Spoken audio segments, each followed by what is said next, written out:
Assalamualaikum warahmatullahi wabarakatuh. Perkenalkan, nama saya Krismawati. Saya akan menjelaskan studi kasus Value Engineering yang berjudul Southwest Regional Water Supply Project. Latar belakang dari dilakukannya Value Engineering pada proyek ini adalah adanya permintaan akan pasokan air dan untuk melayani kebutuhan air di masa mendatang di wilayah Barat Daya atau Southwest Regional Water Supply. Itu kemudian dibangun bangunan-bangunan penunjang yang dapat menyimpan dan memaksimalkan sumber daya air yang ada. Bangunan tersebut dimaksudkan untuk membawa dan mengalirkan air ke daerah layanan. Setelah karena adanya permintaan tersebut, dibuatlah desain yang telah ada, kemudian dilakukan studi FE yang berguna untuk mendapatkan biaya dan mutu yang optimal.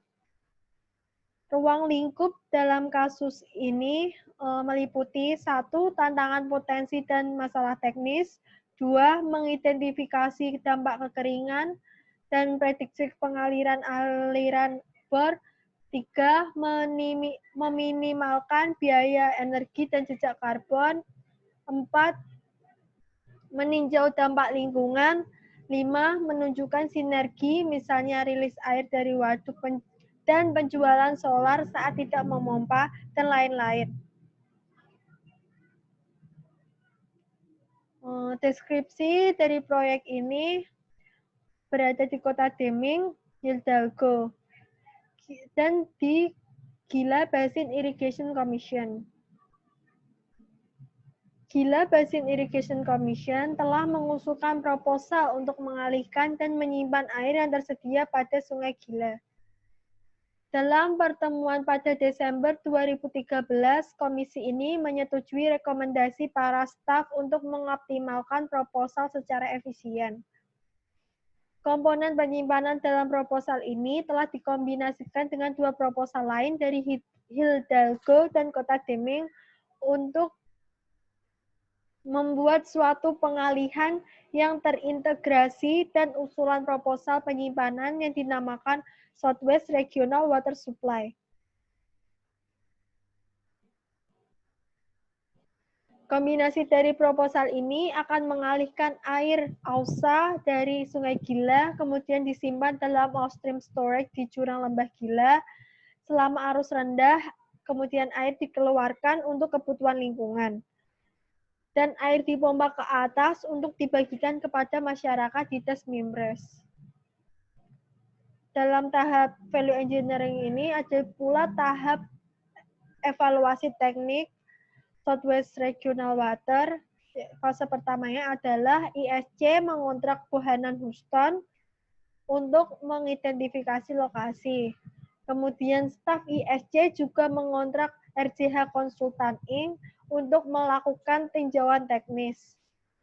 Ulasan RJH menunjukkan bahwa PHI telah menerapkan tingkat penyelidikan, pengumpulan data, dan analisis yang tepat untuk tingkat 10%, meskipun ada beberapa masalah untuk utama seperti hasil air AUSA, lokasi geologis penyimpanan, dan sedimentasi yang tidak ditangani secara menyeluruh memadai di draft akhir per 12 September 2014 dan berpotensi menciptakan tantangan teknis yang signifikan. Fase 2 dari evaluasi, setelah tahap 1 selesai, ISC mengontrak Bohannan Houston Inc. untuk melakukan evaluasi teknik tahap 2 dari proposal SWRWS masih pada tingkat penilaian sebesar 10%. Tim rekayasa nilai value engineer memilih alternatif PHI yang kedua sebagai kasus dasar pengukuran yang digunakan dalam proposal FE mereka. Ada pula alternatif-alternatif yang dilakukan oleh tim FE, salah satunya yaitu pengalihan dengan maksimum debit 300 kubik feet second. Ada 2, yaitu 200 kubik feet second, lokasinya dari Sungai Gila, hulu pertemuan dengan Ngarai Brok, dengan metode Coanda screen atau pengalian permukaan secara gravitasi. Untuk 150 kubik feet second, lokasinya dari Sungai Gila, yaitu hilir anak Sungai Turki, dengan metode infiltration galleries atau pengalihan bawah permukaan secara gravitasi. Untuk alternatif selanjutnya, yaitu penyimpanan 4 ngarai, yaitu ngarai spar, wind, pop, dan sycamore, yang memiliki kapasitas maksimum 65.417 AF. Ini dapat dilihat canyon-canyonnya dan total volumenya. Estimasi biaya pelaksanaan alternatif desain 2BHI ini tahap-tahapnya dan besar nilai estimasi biayanya dapat dilihat pada tabel, dan total konstruksinya sebesar 526.001.000 dolar. Untuk biaya non-konstruksinya sebesar 77.983 dolar, dan total biaya konstruksi dan non-konstruksinya sebesar 641.356.000 dolar.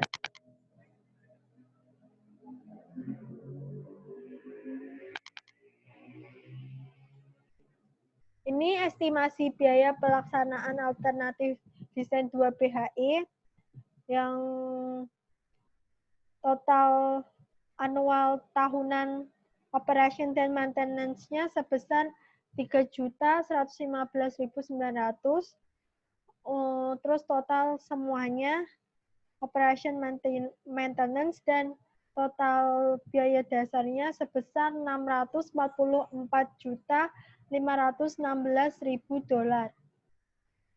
Anggota tim FE terdiri dari spesialisasi teknis, konstruktabilitas dan biaya, kemudian terowongan, hidrologi pemodelan air, izin lingkungan, struktur hidraulik dan alat angkut, kemudian dam reservoir geoteknik, fasilitas FE teknikal, dan geomorfologi dan transport sedimen. Metode dari studi value engineering ini ada beberapa tahap. Tahap pertama yaitu tahap informasi. Setiap anggota tim FE diberi laporan dan informasi perkiraan biaya proyek sebelum workshop. Kemudian tahap fungsi. Kegiatan selanjutnya dilakukan tim FE adalah mempersiapkan fast diagram. Tahap kreatif dilakukan sesi brainstorming formal untuk menghasilkan metode alternatif yang memungkinkan untuk mencapai fungsi yang dipilih. Tahap analisis, tim FE secara keseluruhan kemudian membahas dan mencatat keuntungan relatif dari konsep asli dalam kasus dasar dibandingkan dengan keuntungan dari alternatif ditambah resiko menerapkan konsep alternatif seperti yang telah diusulkan oleh tim FE. Kemudian tahap selanjutnya yaitu tahap pengembangan. Tim FE juga menyiapkan rekomendasi tambahan. Rekomendasi ini adalah ide hasil buah tim FE yang diperkirakan dapat menambah nilai proyek, tetapi belum tentu menghemat modal atau biaya masa depan. Kemudian tahap selanjutnya yaitu presentasi dan laporan.